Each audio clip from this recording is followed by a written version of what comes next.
Biz vafot etganimizda jonimiz tanamizni tark etadi va bu jon safarga chiqadi. Bosqichma-bosqich davom etadigan bir safarga. Men ayni damda shu safarning birinchi bosqichiga to'xtalmoqchiman. Bu jonning qabrga tushish bosqichi, ya'ni tanamiz bilan qayta birlashadigan vaqt. Jon osmondan yerga tushayotgan vaqtda u o'zining janozasini ko'radi. Tanangiz yerda, kafanga o'ralgan holda yotadi va dafn etilish arafasidasiz.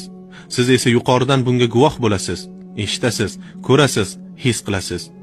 Keyin yaqinlaringiz, do'stlaringiz janozangizda ishtirok etayotganlar tanangizni olib qabrgacha olib borishadi va jon ham qabrga tushadi, tanangiz bilan qayta birlashish uchun.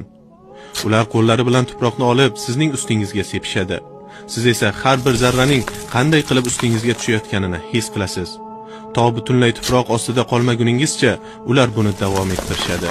Keyin esa ular siz haqqingizda yaxshi duolar qiladi.